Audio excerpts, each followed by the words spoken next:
আমি আপনাদের কাছে কেন বললাম বাবা, আমার জননী জন্মভূমি গো, জন্ম নেয়া বাংলা মতো বলে।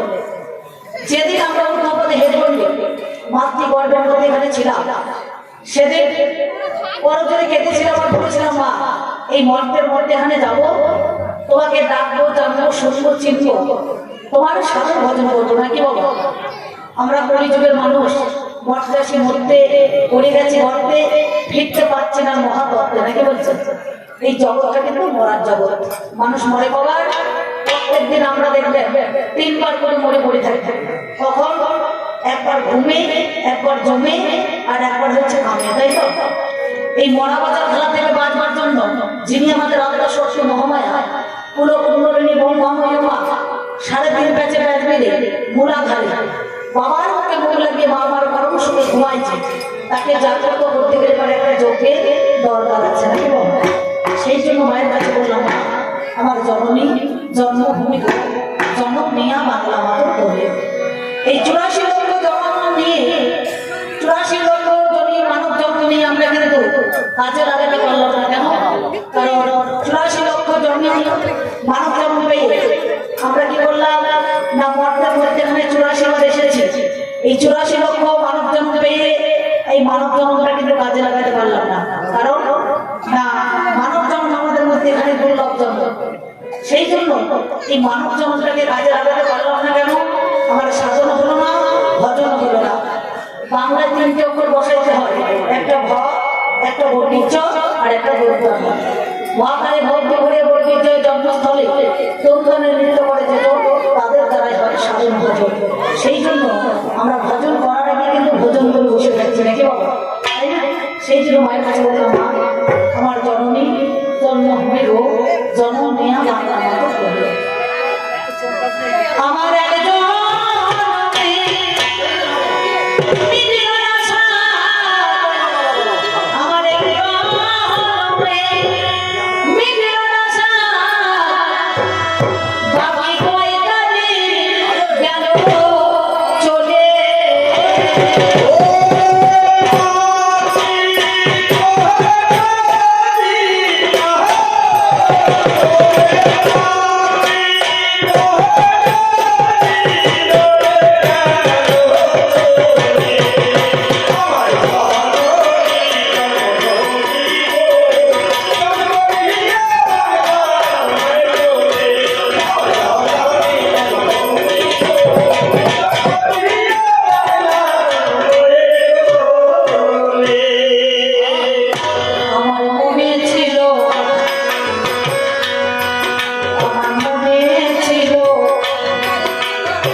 মানব জীবনের মধ্যে এখানে মহাজন বলার 12 বছর বলবি সাধু ঝুলি, তবে বেরোবে একটা বলি নাকি বলছেন। তাহলে সাধু কিন্তু সৎ হতে হয়, ভুলের সঙ্গে একটু কমে দাও, কমে দাও, সঙ্গে কমে দাও। সাধু যদি সৎ হয় তবে কিন্তু তার সঙ্গ দেওয়া যায় নাকি বলছেন। না দিনের বেলায় হরি হরি আর রাতের বেলায় মুরগি চুরি নাকি বলছেন, সে কিন্তু সাধু হবে না। মালা রাখলাম দিল, রাখলাম দিল, মালা ঝোলা, ঝোলার কাজ নয়, মালার কাজ নয়, তা করলে তো হবে না। সাধুর মনটা সৎ হতে হবে নাকি বলো। মহাজন বললেন এই জগৎ সংসারের মধ্যে এখানে গোবিন্দকে পেতে গেলে পারে আগে মনটাকে পরিষ্কার করতে হবে নাকি। কেন বলতো ঘরে কি জানো না, ঘরে বাইরে এমন তবে হয় কৃষ্ণ দর্শন, তাহলে ঘরের একটা মন, বাইরে একটা মন, সেই জন্য দুটো মনকে নিয়ে একাকৃত করে তবে কিন্তু গোবিন্দের চরণ আশ্রয় পাওয়া যাবে। একার দ্বারাই কখনো সাধন ভজন হয় না। একটা নায়কের একটা নায়িকা দরকার, একটা নায়িকার একটা নায়ক দরকার। নানুরে চন্দ্রীরা বলছিলেন যুগল ভজন না জানার জন্য তার কি জীবনের আশ, তার বেঁচে কিবা ফল পড়ায় মনে করবো বিজয় চন্দ্রীরা। তিনি বীরভূম জেলার মানুষ না করেছেন। আর আমাদের বিশ্বকবি রবীন্দ্রনাথ ঠাকুর তিনি বললেন দরকার নাই যুগল সাধন ভজন, সঙ্গে যদি কোনো জনা না যায় তাহলে এক জায়গায় একজনাই যাওয়াই ভালো, নাকি বলছো? সেই জন্য দেখবেন মাঝে মাঝে সেই ক্যাসেটের গান কিন্তু আমরা শুনতে পাই, বাবা তাই না? কি বলো বলতো, যদি তোর রাগ শুনে কেউ না আসে, তবে একলা চলো, যদি তোর রাগ শুনে কেউ না আসে, তবে একলা চলো, যদি তোর রাগ শুনে কেউ না আসে, তবে একলা চলো, একলা চলো, একলা চলো, একলা চলো, একলা চলো, একলা চলো রে, যদি তোর রাগ শুনে কেউ না আসে, তবে একলা চলো রে, যদি তোর রাগ শুনে কেউ না আসে, তবে একলা চলো রে। মানুষ আর একা যেতে পারে না, পারছে জোড়া ছাড়া কিন্তু কোনো জায়গায় যাওয়ার উপায় নাই। তাহলে মানব জীবনের লক্ষ্যটা কি না, গোবিন্দের চরণে আমরা আশ্রয় করবো। কিন্তু সেই গোবিন্দের কথা ভুলে গিয়ে নিজে আগে সংসার যাদের জড়িয়ে বলেছি, নাকি বলবো? আমার বাড়ি, আমার ঘর, আমার ছেলে, আমার সংসার, আমার মেয়ে, আমার আমার করতে করতে আমার মধ্যে আর আমি নাই। তাই মহাজন বললেন করি আমরা, করি আমরা কত রঙ্গ, আমার কোনটাই মা হলো না শান্ত,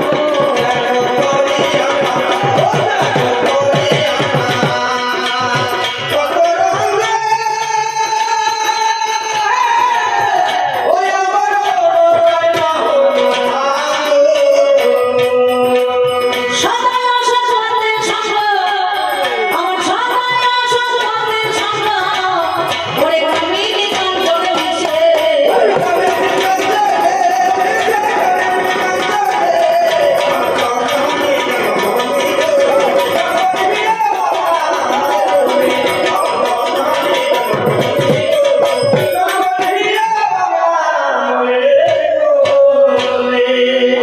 যিনি গান গান লিখেছেন তিনি আমাদের মধ্যে এখানে রয়েছে।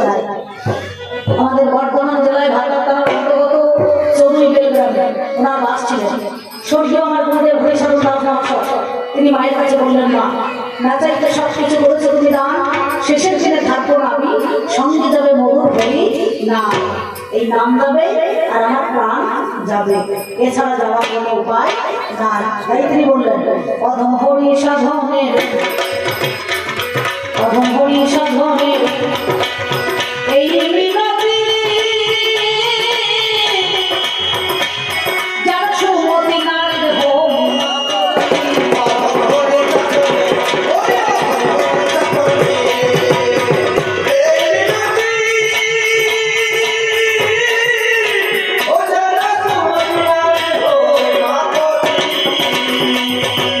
কৃষ্ণ ভক্তকে মারা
এইটাই হচ্ছে যারা হরি বলে না তারা আমার পছন্দ, বুঝতে পারছি, আমি বুঝতে পারছি।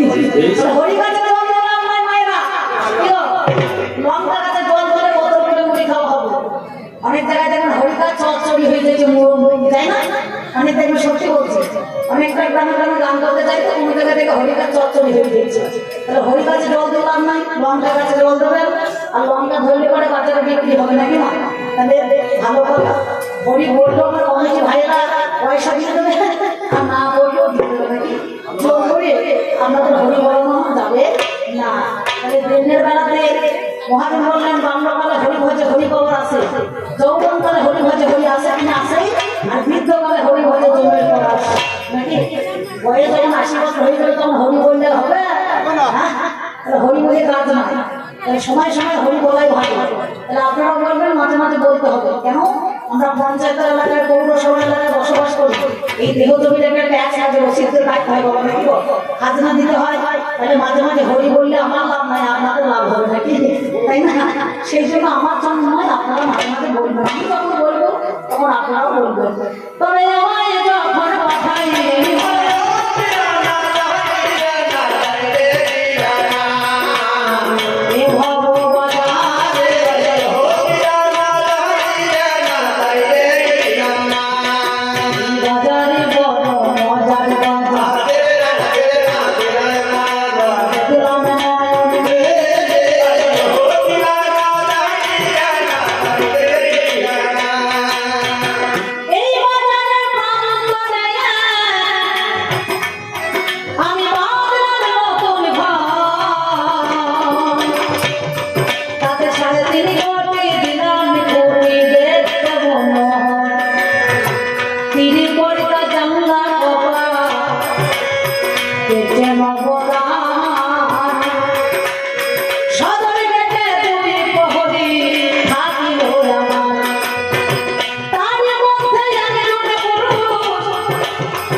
এই কমিটি ছেলেরা তো ওকে বোকা ছেলে সব এখনকার পরিবারের ছেলে জানা ঘরে না তো বোকা হয়ে গেছে।